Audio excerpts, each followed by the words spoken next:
agree and say, our God is not dead. Our God is not dead. Jesus is alive. Jesus is alive. Jesus Christ, Jesus Christ, the Son of the living God, the Son of the living God, is Lord is Lord over the Philippines, over the Philippines, over Asia, over Asia, over America, over America, over Africa, over Africa, over Australia, over Australia, over Europe. over Europe. Jesus Christ, Jesus the Christ, Son of the living God, the Son of the living God, is Lord is Lord all over the earth. over the earth. Hallelujah, praise the Lord. Ganda-ganda ho ng sinabi ni David sa Psalm 51 nung nagkasala siya, "Take not thy Holy Spirit from me." God is able to do immeasurably more than all we ask or imagine, according to His power that is in you. But it is in accordance with His power that is in us. Ilang percent po ang power ng Lord sa atin? Ilang porsyento po ng Holy Spirit ay nananahan sa atin? That's why hindi lahat tayo ay nakaka-perform as God wants us to perform. Kasi ang nasusunod, yung pita ng laman, yung sariling diskarte. Sa presensya ho ng Lord, doon lang tayo totoong makakangiti. Doon lang may buhay.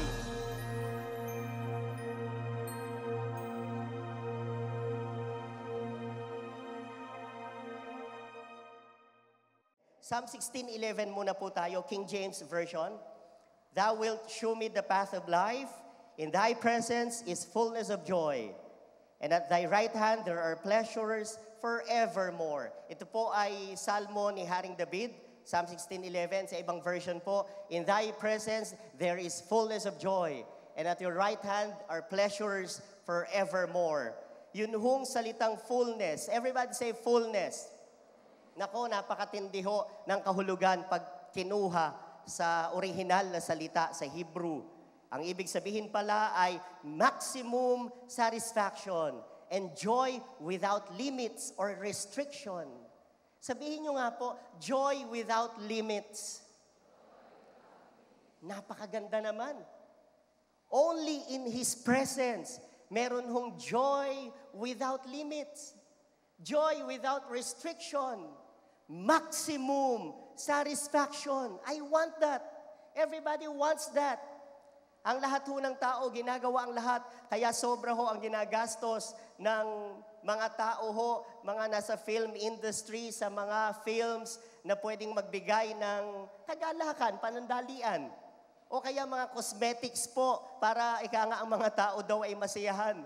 Pero in His presence, there is fullness, maximum satisfaction, joy without limits, fullness of joy. Tapos ang sinabi pa, in His right hand, there are pleasures forevermore. Yung pleasures po ay nagsisimbolo ng blessings. Sa presensya po niya, dalawa agad ang nakita natin. Fullness of joy, and there are blessings, pleasures forevermore. Pero ang pinakamalalim ho dyan, yung simula sa verse, Thou will show me the path of life. You will show me the path of life. Everybody say, path of life.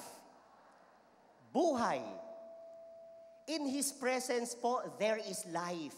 Are you with me? In His presence, there is life. May buhay. So sa presensya ho ng Lord, doon lang tayo totoong makakangiti. Doon lang may buhay. Pag sinabing may buhay, may kagalingan, may kagalakan, may lahat-lahat po, may kapayapaan, may kalakasan. There is life.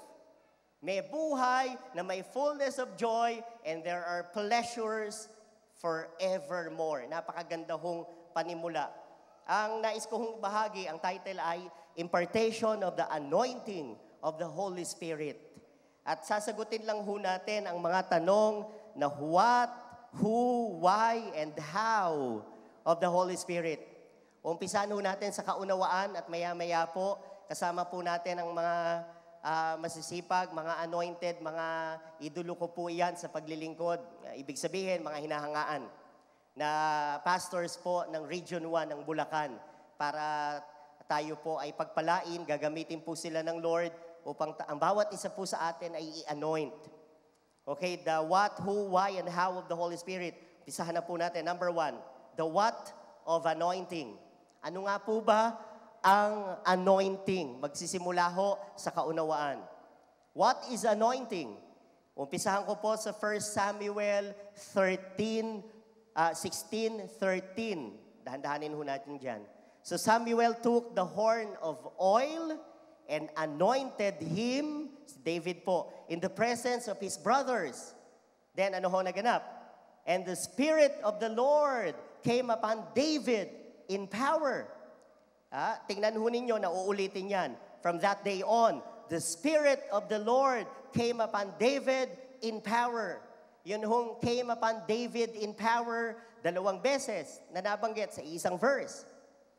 Pero tumbok na ho agad yung lalim ng anointing. And so Samuel took the horn of oil. And then what? And he anointed David in the presence of his brothers. Then what happened? The Spirit of the Lord came upon David in power. From that day on, the Spirit of the Lord came upon David in power. Ito po ang karamihan ay definition. Anointing is the enablement, or impartation of God's ability upon an available and yielded vessel to carry out and then to fulfill His plan and His work. Ang anointing po ay enablement or impartation. Ang ibig sabihin, it is God's gift.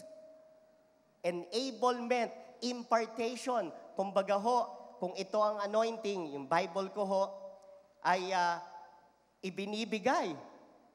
Divine enablement or impartation. Kanino kaya ibinibigay? Of God's ability. God's ability, no? With heavenly materiality. Ang ibinibigay ho pala, ang ini-impart ay galing sa Diyos. God's ability. Kanino po? God's ability upon an available and yielded vessel. Hindi lang ho available, yielded vessel. Alright. Ito ho ang God's ability, anointing. I-impart. Divine enablement and impartation. Kanino? Sa mga taong available and yielded, nagpapasakop, vessel. Why, Lord? Bakit niyo po ibibigay ang inyong ability sa amin to carry out and fulfill His plan and His work? Gusto ko ho yung progression to carry out para gawin and to fulfill His plan and His work. Sino ho rito mga ama? Pakitaas nga po ang kamay. Okay, thank you po. Mga ina ng tahanan, pakitaas po ang kamay. Thank you po. Classic example. Mahirap pangunahan ang pamilya nang walang anointing of the Holy Spirit. Out of flesh, mahirap. Ina, pastor, ano man hong larangan meron ho kayo sa mundong ito. Kailangan ho natin ang Holy Spirit. Kailangan natin ng God's ability to carry out and to fulfill His plan and His work. Look at me po, everyone please. Alam niyo ho ba na ang Diyos merong calling sa bawat isa po sa atin? For example, yung mga pastor po rito may calling. Hindi ho namin ma-fulfill yung calling. Never. Hindi ho namin kayang i-fulfill. Liban na kami po ay i-anoint ng Lord. So ang bawat isa rin po sa atin, kailangan natin nung anointing na yon to fulfill, to carry out and fulfill His plan and His work. What's in the oil? So biblically, oil is the type or symbol of the Holy Spirit. Tipo lang ho ito, simbolo lang. So hindi ho yung oil ang Holy Spirit. Symbol. Pero biblically speaking, bakit mahalaga ang oil? It was symbolically associated with joy, festivity, ceremony, honor, light, and health. While its absence spelled sorrow and withdrawal of all that is good in life. Kung tatagalugin ho natin yan sa ating lengguwahe mas masarap, ang kawalan ng oil ay nagsisimbolo po ng kawalan ng buhay. Walang joy, walang festivity, walang ceremony, walang honor, walang light, mabigat ang buhay. So yung oil po na yon ay nagsisimbolo ng lahat ng mabuting bagay. Tipo ng Holy Spirit na sa Holy Spirit po nagmumula. Bago ko po i-close yung una, kasi sabi ko ho, the position of your strength is your knowing, ang anointing po ay pagbibigay ng abilidad ng Diyos sa mga taong nagnanasa nito para tuparin ang calling ng Lord sa bawat isa po sa atin. Pero palalalimin ho natin sa number 2. Anyway, 4 lang ho ito eh. The who of anointing. Yan ang pangalawa. Tapos na yung what. Pero who tayo ngayon. Kasi sa mas malalim pong pag-aaral, ang anointing pala, kung tutuusin, ay hindi naman what, but who. Ang anointing naman pala ay person.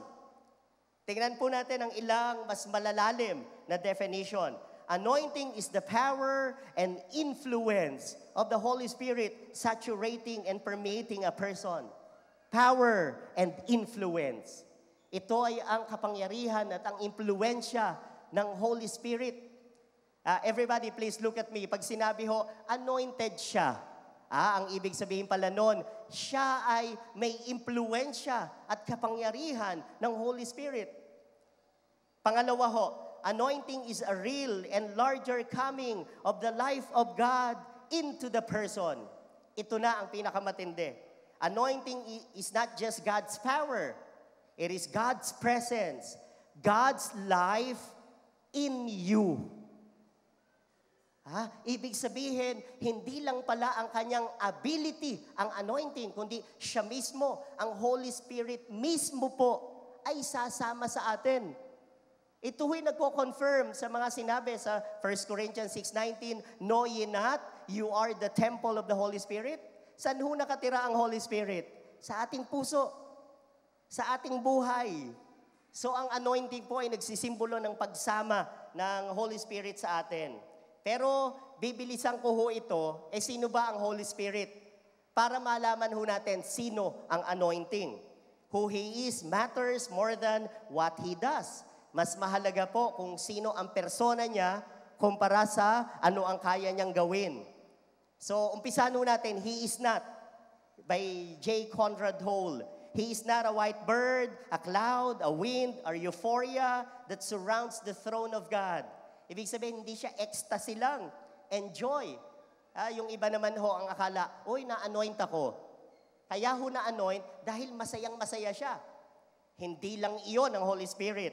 He is not even a charismatic bartender that pours us emotional drinks that make us feel good all the time. Hindi siya emotion lang. He is not God's errand boy for signs and wonders. Pag tinignan ho ninyo yan, yes, ang Holy Spirit ay nagbibigay ng joy and ecstasy. Yes, ang Holy Spirit po ay nagbibigay ng, He makes us feel good. Yes, ang Holy Spirit nagbibigay ng signs and wonders and miracles. But yet, ang persona niya ay mas malaki kaysa sa lahat ng iyan. You will never ever appreciate what He does until you appreciate who He is. So, bibilisan ko ho ito, makikita naman natin sa screen. You cannot develop a daily relationship with the Holy Spirit until you know He is a person. Ang Holy Spirit po is a person. Everybody say, He is a person. Mas malakas po, He is a person. Persona. So, ang Holy Spirit, hindi lang power, person. Pag sinabing persona, siya ho ay nangungusap, nararamdaman, nararanasan. Maya-maya, i-share ko ho sa inyo. 2 bagay about the Holy Spirit para mapuspos ho tayo ng kaunawaan, ng revelation. Una, He is God. He is God. Acts 5, 3 and 4. Wag na ho natin basahin yung kabuuan, pero napaka-simple ho ang sinabi. Ang sabi ho, nagkasala si Ananias, you lied to the Holy Spirit. Yung bandang dulo ho ay pakipansin nyo, you have not lied just to human beings, but to God. Lied to the Holy Spirit. Hindi ka nagsinungaling sa tao, kundi sa Diyos. So ang Holy Spirit po ay God. He is God. Now, being God, 3 ang dapat gawin sa Kanya. 1, embrace Him as precious. Babasahin lang ho natin to ng mabilis. Ang paliwanag ho, madali lang naman. Pero embrace Him as precious. Kaya ang tawag natin, precious Holy Spirit. Alright. You will only protect His presence when you realize His value greatly supersedes the most influential person you could ever know. Higit siya sa lahat ng tao na kakilala natin. What makes Him so wonderful as a person is He understands how you think, how you react, and how you feel. Ang hypocrisy po ay dumarating hindi lang pagka ang tao ay uminom ng alak sa gabi at umattend ng church sa umaga. May tinatawag daw pong religious hypocrisy. Ito yung dinadala natin ang ating sarili sa harap ng Holy Spirit kung paanong dali natin ang ating sarili sa harap ng tao na tila baga kaya nating dayain ang Holy Spirit. Well, hindi po, because He is a person. Bilang persona, embrace Him as precious. Pangalawa po, embrace Him as irreplaceable. Hindi kayang palitan. He is precious, irreplaceable. None can replace you. So pag in-embrace natin, sabihin natin, I need only you. No one can replace you. Ang ganda-ganda ho ng sinabi ni David sa Psalm 51 nung nagkasala siya, take not thy Holy Spirit from me. Everybody please listen. Hindi ho siya umiyak at sinabi, Lord, paano na ang aking posisyon bilang king? Nagkasala ako. Ilang worship leader, ilang pastor, o ilang church worker ang pag nagkasala, ang iniiyak, paano na ang posisyon ko? Samantalang si David, take not thy Holy Spirit from me. Ang mas mahalaga sa kanya, hindi kingship, kundi ang Holy Spirit. So embrace the Holy Spirit po as irreplaceable. What makes Him so wonderful as a person is a person can feel your pain, understand your purpose, and instruct your potentials. Ikatlo ho, embrace Him and flow with progress. Yan. The Holy Spirit will progress you to a new levels of your communion with Him. Use yesterday as a springboard, not as a comparison. Ang ganda ho nito. What makes Him so wonderful is the relational privilege of a two-way exchange and not a one-way street. Kausapin ho ninyo ang Holy Spirit at magsumbong po kayo. At ang Holy Spirit mangungusap sa atin. So embrace ho natin siya as precious, as irreplaceable, and then flow with your communion, with the progress of your communion with the Holy Spirit. Why? Because He is God. Number 2 ho, He is the third person of the Godhead. Ang Holy Spirit po, God, and the third person of the Godhead. Ito mabilis lang eh. Sa Matthew 28:19, makikita ho ninyo ang Trinity. Sabi, therefore go, make disciples of all nations, baptizing them in the name of the Father and of the Son and of the Holy Spirit. And we maintain those are names. Hindi ho yun mga titles. In the name of the Father and of the Son and of the Holy Spirit. Kaya ang sabi one time ni Pastor Joey, baka most neglected person sa Trinity yan. Hindi gaanong binabanggit, Holy Spirit. Eh ano ang sinasabi ho ng Bible? Bakit papayag ang Diyos na ang Holy Bible, ang Holy Spirit, ay mapapantay sa Father and Son? He is a person. 2 Corinthians 13:14, may the grace of the Lord Jesus Christ and the love of God and the fellowship of the Holy Spirit. Fellowship. Ang fellowship po kung si Pastor Bobot bababa, tingnan ho ninyo saglit, bababa po ako. Nag-usap po kami, hindi nyo nadinig. May fellowship po kami, personal. Hindi nadidinig ng malayo kung hindi ako gagamit ng mic.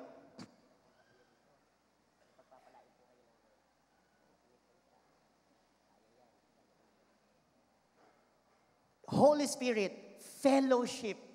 Imaginein po ninyo, ang banal na Espiritu Santo pwedeng maka-fellowship. Can you imagine? Ang precious Holy Spirit po, Holy Spirit, God, the Holy Spirit, makiki-fellowship sa atin. And through prayer, andyan siyang personal. Yayakapin tayo, kakausapin tayo. Minsan ho, ang Bible hindi kailangan ng napakalalalim na paliwanag. Just be sincere. Oo nga. Maka-fellowship mo ang precious Holy Spirit. Iyon ay dinadala ka sa supernatural. Palakpakan po natin ang Holy Spirit. Come on, please. Give Him the best clap of praise.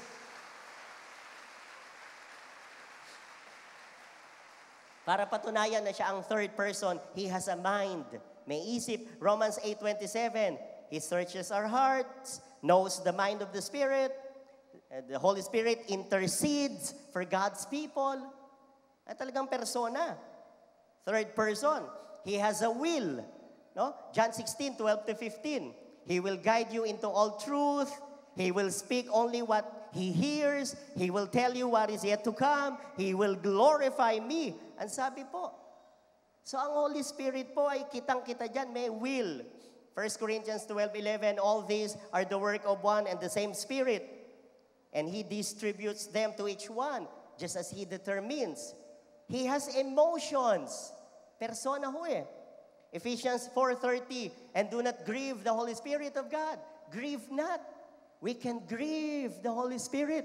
So mamaya ho, pag nag-anointing, do not grieve the Holy Spirit. Nasasaktan ho siya. Na kayang malungkot. Grieve not the Holy Spirit. Naalala ko, sa panahon po nila Catherine Coleman, pag umaawit, di ho ba sinasabi niya, grieve not the one I love. Ibig sabihin, huwag kayong lalakad-lakad. Huwag kayong kung ano ang ginagawa, nag-uusap. Pag ang Holy Spirit ay lumalakad na. Alam mo ninyo, I can sense the anointing of God in this place.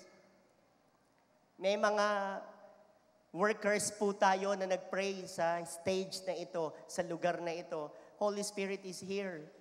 For the very first time po, bagamat ng mga nakaraan, sobra ko rin nararanasan ng presence ng Lord. Pero bakit ngayon?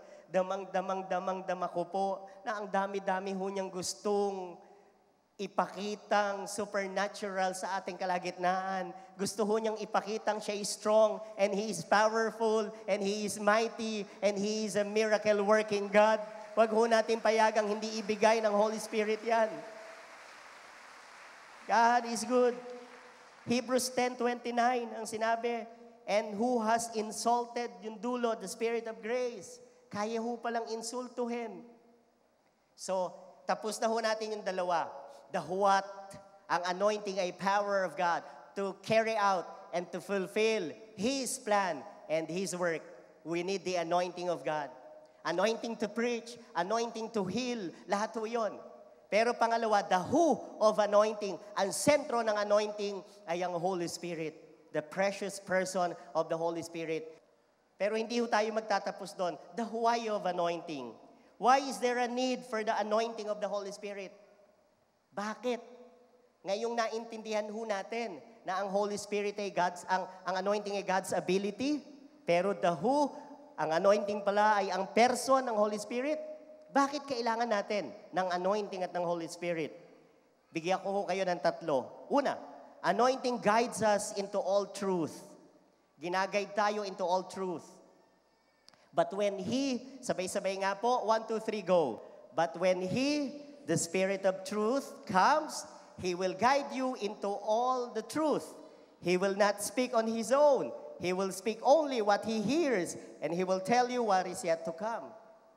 Dalawa ho, ang pwede nating interpretation. One, He will guide us into all truth. Ang Biblia po ay revelation of God. Siya nga ho pala, ang Bible is counter and cross-cultural. Yung mga binanggit sa Israel ay pwede nating panghawakan. Tayo ay spiritual Israelites. At lalo na may Rhema word, buhay, living, active word of God. Anyway, ang Bible ay culturally conditioned, pero ito po ay tumatago sa lahat ng henerasyon. Kaya pwede hong panghawakan ng ating mga anak at magiging anak ng ating mga anak at ng ating mga apo. Hindi nalalaos ang revelation of God. Can you say amen? He will guide us into truth. Ang katotohanan po, John 14:6, I am the way, the truth, and the life. So kung tayo ho ay merong Holy Spirit-dominated life, there is the Lord Jesus Christ. Dadalhin tayo. He will guide us to our Lord Jesus Christ. Pagka tayo po ang nakaka-dominate sa atin ay galit, puot, kasalanan, kalaswaan. Aba, tayo ho'y dadalhin sa mundo nun. Worldly dominated life. Ano ho nakaka-dominate sa atin? Kung ang Holy Spirit, i-guide tayo sa Panginoong Jesus. Kaya ang prayer ho natin, taas nga po natin ka ng kamay, please. Please. Manalangin nga ho kayo. Lead me, Holy Spirit. Dominate my life. Ipanalangin nyo nga ho na ang Holy Spirit ang mag-dominate ng ating entire being. Please, Holy Spirit, be my leader, be my guide, be my teacher. Guide me, Holy Spirit. This is my prayer.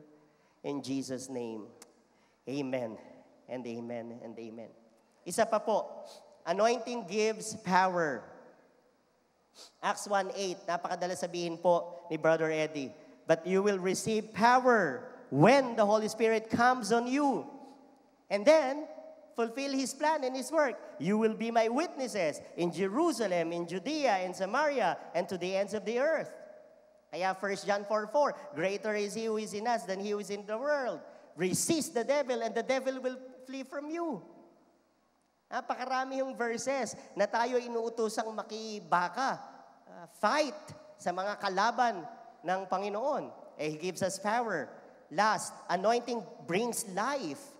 He saved us not because of righteous things we had done, but because of His mercy. He saved us through the washing of rebirth and renewal by the Holy Spirit. Renewal, life, bagong buhay, bagong pagkatao, new nature, truth, power, and life. If I may add, wala na ho sa ating screen, anointing of special skills.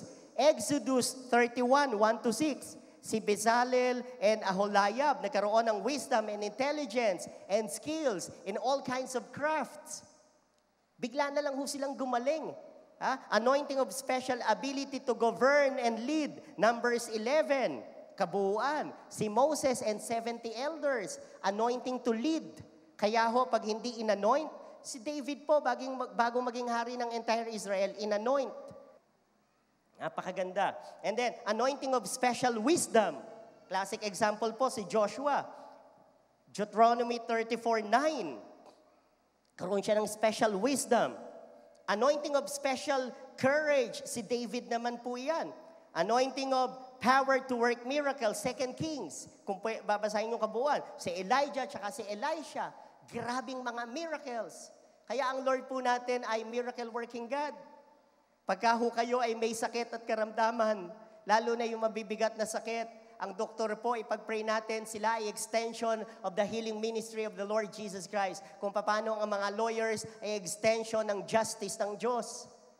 Pero pagka beyond na ng ability ng mga doktor para pagalingin, anyway, meron tayong divine doctor, great healer, great physician, Jesus our healer. Kaya ho niya tayong pagalingin. Anointing of wisdom and understanding, si Daniel, at napakarami pang iba. Kaya dun sa tanong, the why of anointing, kailangan ho natin ng anointing dahil marami. Anointing of wisdom, anointing of skills, anointing of the grace of God, anointing of life. Baka meron ho rito parang ayaw nang maglingkod sa Lord. Look at me, everyone, please. Baka meron ho rito parang ang pakiramdam niya, mahinang-mahina na siya, hindi na siya halos makalakad. You need the anointing of God. Anoint me once again. Para hubang yung lampara na kailangan ay merong oil. Kaya yung old song ho natin, akala natin, kung mo naluluma, yung genre at yung mensahe hindi naluluma. Give me oil, natatandaan ko sa CMT ho namin, strat plan. At sabi ko, ang paawit mo nga po ay yung give me oil in my lamp. Go ahead, keep me burning. Give me oil in my lamp, I pray. Hallelujah. Give me oil in my lamp. Keep me burning.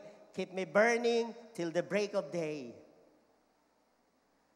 Please, give me oil in my lamp. Keep me burning. Hindi na po ako burning for you. I am struggling on the verge of collapse. Give me oil. Lord, please, I desire. Na the how of anointing. Huli na ho ito. How do we get the anointing of the Holy Spirit? But the Holy Spirit doesn't need an introduction. He only needs an invitation. J. Conrad Hall.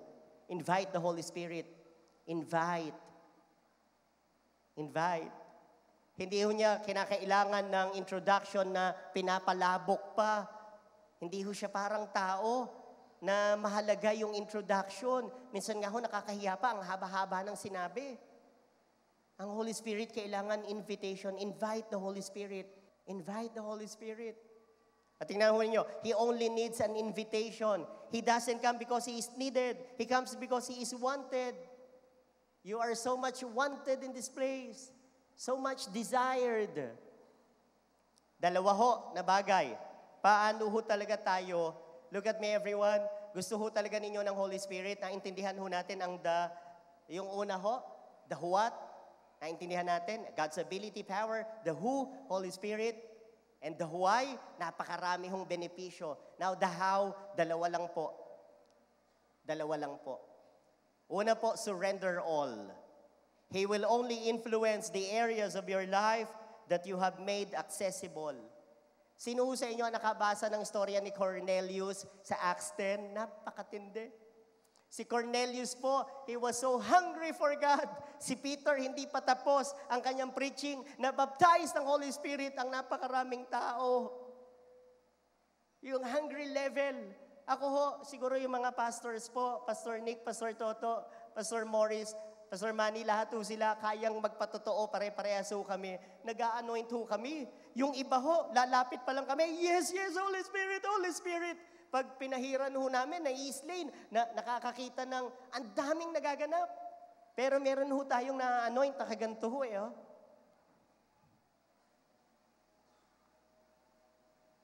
Sabihin ho ng pastor, lift up your head.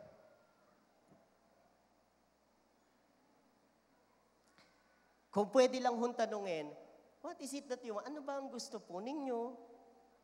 No, hindi ho tayo nag-i-stereotype.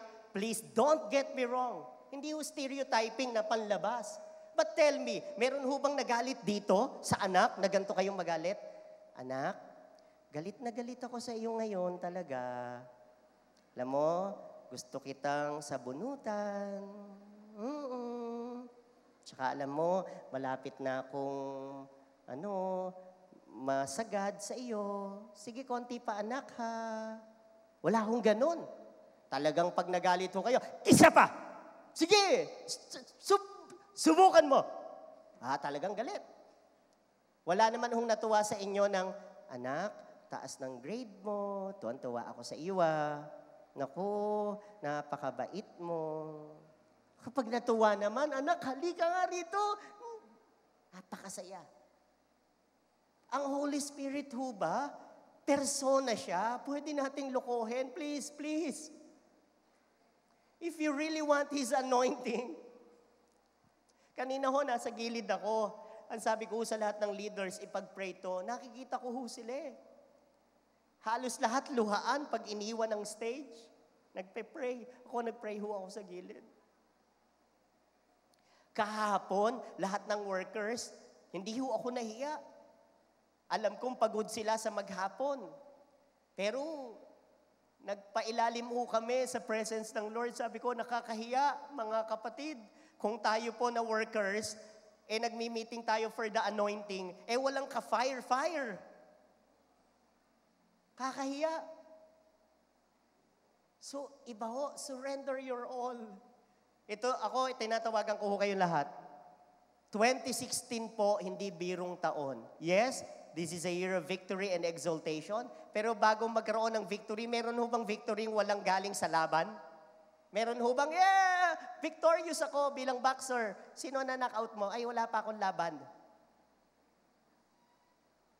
Meron ho bang salitang victory na hindi galing sa matitinding laban? Actually nga po, mas nagniningas, mas matindi, hindi ako makapili ng salita. Mas mayaman, mas big deal Ang victory kung galing ka sa mas masikip, matinding labanan.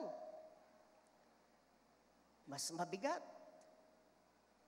So surrender your all. Ito ho ang panahon na ang 2016, di natin alam what lies ahead ho. Baka may mabibigat na pagsubok tayong daranasin ho. Sa bansa, sa sarili. Surrender your all.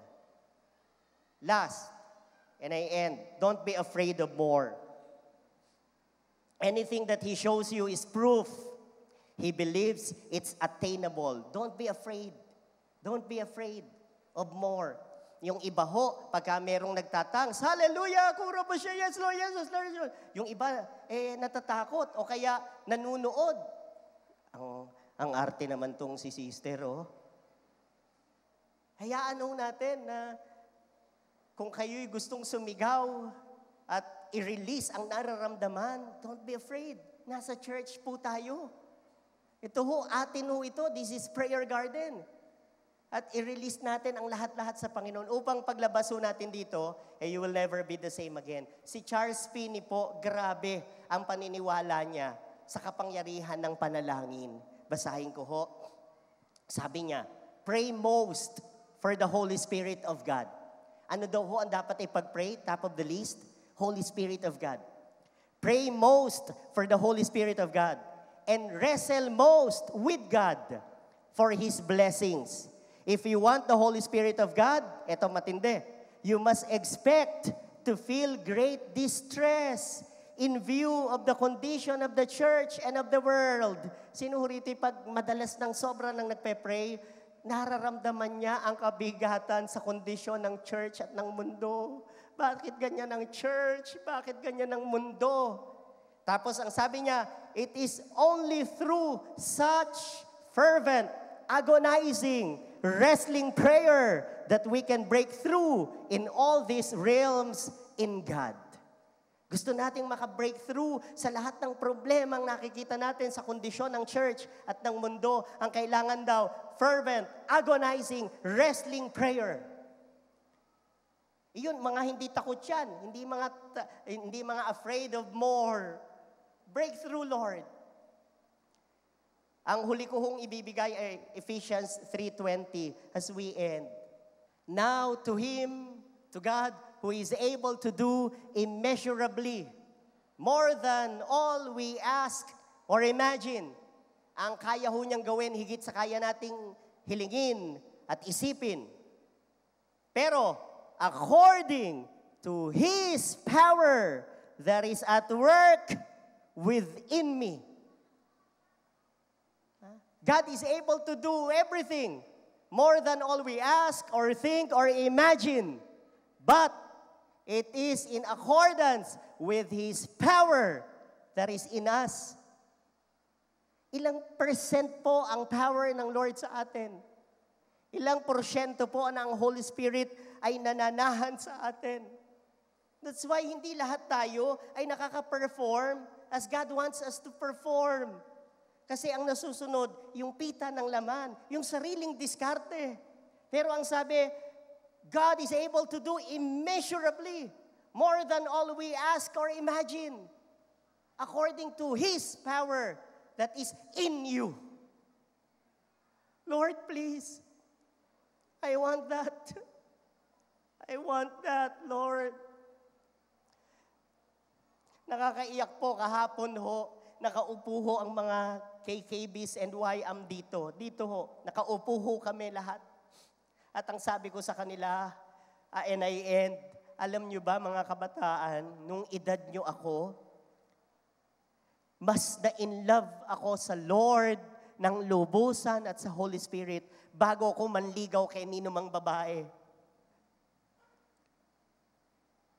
Mas umiyak ako sa Holy Spirit, sa Panginoong Jesus, kaysa sa pag-iyak sa anumang problema sa buhay.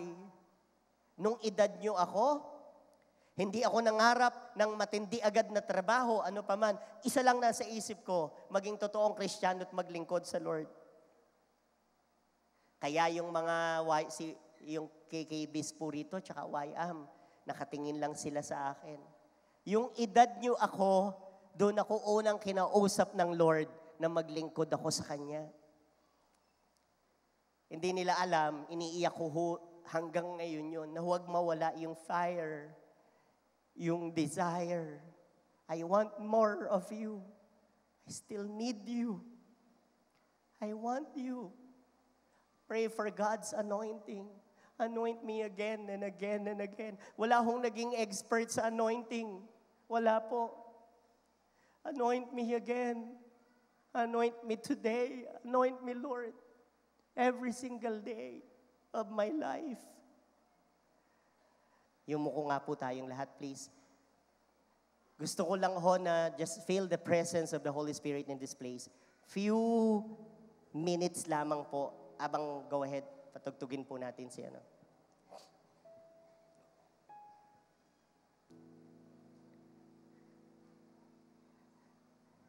Feel the presence of God, please. Wag ho kayong manood.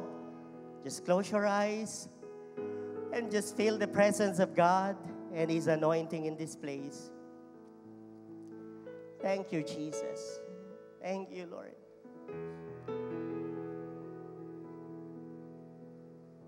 Thank you, Jesus. Iba po ang laban sa 2016. Ako po ang prayer ko, mga pastors, wala na hong bumagsak eh. Wala hong talunin ng immorality. In Jesus' name. Wala hong talunin ng mabibigat na pagsubok sa buhay. Walang aksidente o kamatayan. Kailangan ho, anoint tayo ng Lord para i-prepare po tayo sa isang taong laban. Come, Holy Spirit, fall afresh on me. Fill me with your power. Satisfy my needs. Thank you, Lord Jesus. Only you can make me whole. Thank you, Lord. Thank you, Give Jesus. me strength to make me grow. Gawin po natin panalangin ang awitin na yan.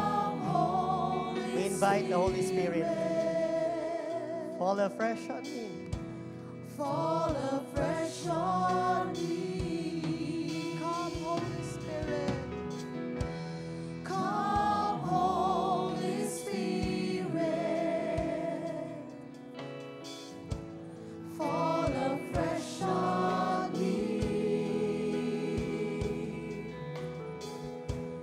Fill me with your power. Church, be ready to receive the anointing of the Holy Ghost today. Hallelujah, hallelujah.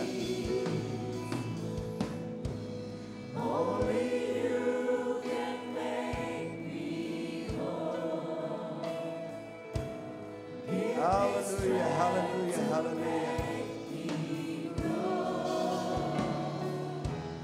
Be ready to receive the anointing of the Holy Spirit. This is the time to receive the anointing. Hallelujah, hallelujah, hallelujah. God in His awesome power is about to manifest His greater glory, the greater manifestation of His presence in our midst today. Hallelujah, hallelujah. The anointing of healing, the anointing of miracles, the divine touch of the Lord is here. Hallelujah, hallelujah, hallelujah, hallelujah. Thank you, Jesus. Thank you, Lord. Thank you, Holy Spirit. Give me strength to make me grow. As a symbol of your consecration and a symbol of receiving the blessed impartation of the anointing, I anoint you with oil right now, brother. May you receive the unusual anointing power of the Holy Ghost. Together with all the benefits of Calvary, that peace, healing, and prosperity be upon you, and all the works of your hands be blessed in the name of Jesus. In the name of Jesus. In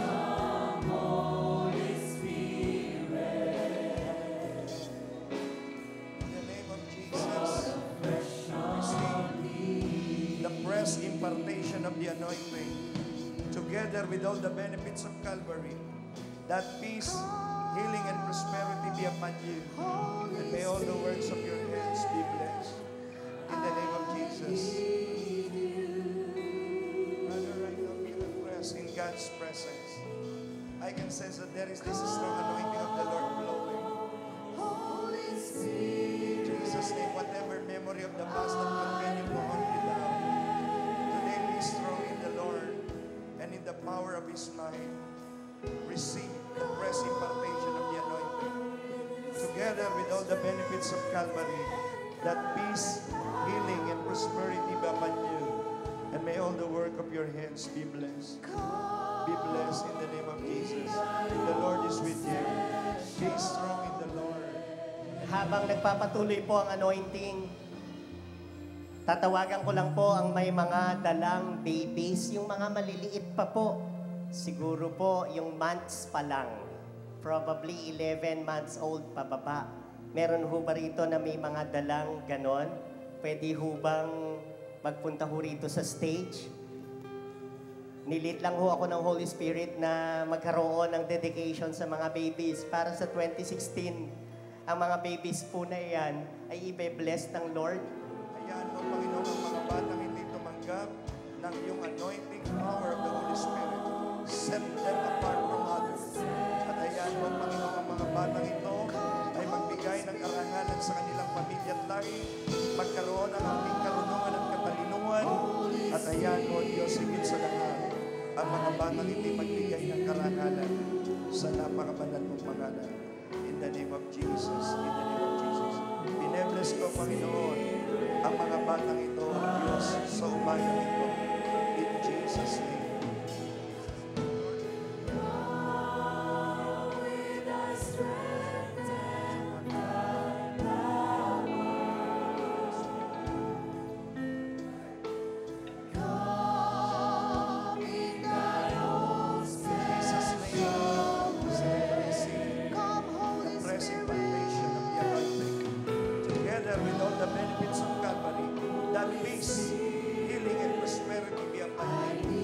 All the works of your hands be blessed in Jesus' name.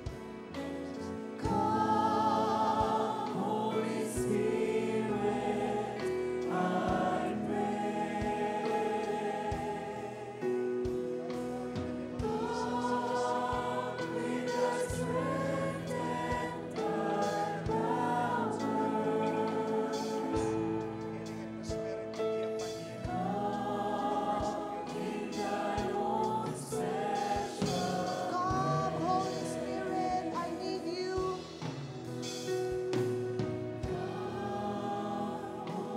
of Jesus, sir, as a symbol of your consecration and receiving the anointing, I anoint you Sabay-sabay with po oil. nating Receive awitin the ang present yayaman foundation ng of the banal na anointing, Espiritu ng Diyos. together with all the benefits of Calvary, that peace, healing be upon you, Come in thy and may all the strength. works of your hands be blessed. Burden be lifted right now in Jesus' name. Receive the unusual anointing power of the Holy Ghost in Jesus' name.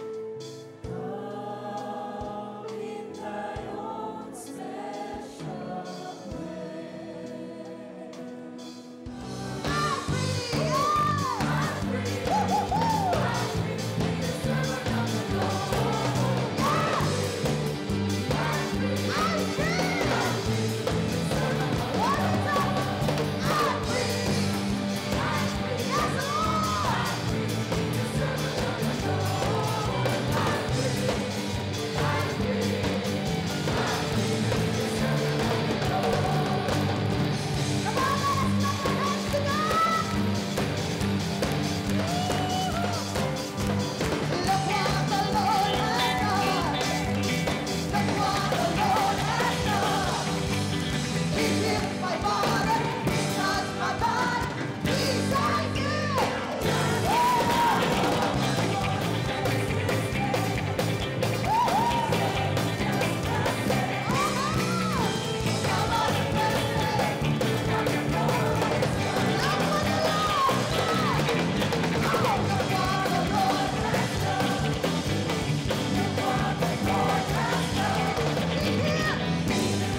Actually, first time ko lang dito. Dito ko napipil yung presence ni Lord. Thank you kay Lord. At dinala niya ako dito. At masayang-masaya yung mga anak ko dito. Nawala po yung sipon niya, tsaka yung ubo niya. Kanina pa may sipon siya, tsaka ubo eh. Ngayon po, pinagaling siya ng Panginoon dahil sa anointing of oil. Kaya praise the Lord po, purihin ng Panginoon. Nakakatuwa dahil lumalaki siya na kasama namin na sa pagkakatuto at matuto siya na mayroong banal na pagkatakot sa Diyos. Yun po. To God be the glory po. Andun po talaga yung power, yung strength po ng Panginoon na sa Acts of 1-8 na yung kapangyarihan ng Banal na Espiritu ay bababa po. Yun po yung naramdaman ko po kanina. God moves in a very special way. Talagang naramdaman ko po yung presensya niya, kaya purihin po ang Panginoon. Napakabuti niya kasi pinagaling niya ako kasi may sakit po talaga ako. Sa prayer ni Pastora Nancy, talagang naramdaman ko yung Holy Spirit na fulfill sa buong katawan ko. Maraming pong salamat, Lord. Sa Diyos lahat ng papuri at pasasalamat. To God be the glory. Amen. Napakabuti ng Panginoon. Kahanga-hanga po siya. Nasa this year, the anointing service is very kakaiba po ang naging nangyari dahil po nakita ko po ang mga na-anoint, na puspos sila ng kapangyarihan ng Lord by the power of the Holy Spirit. Lord, maraming salamat at ipinaparanas mo ang kapangyarihan mo sa aming mabuhay.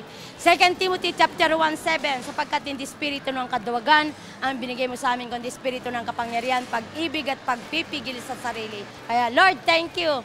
Maraming salamat sa mga verses mo sa aming mabuhay. Totoong, you are the way, the truth, and the life. Sa Panginoon ko nagtitiwala. Lalo na ngayon nagkaroon tayo ng anointing, sabi ko, bakantihin niya lahat ng mga sakit karamdaman sa katawan ko at punuin niya ako ng anointing para patuloy pa niya ako magamit sa ating Panginoon dahil binigyan niya tayo ng kapangyarihan magpalayas ng demonyo at magsasalita ng iba't ibang wika.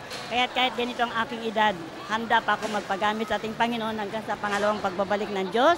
Kaya maraming salamat sa Panginoon dahil nandyan ang Ama, Panginoong Hesus at ang Holy Spirit na laging gumagabay po sa atin. Kaya sa Diyos po ang papuri.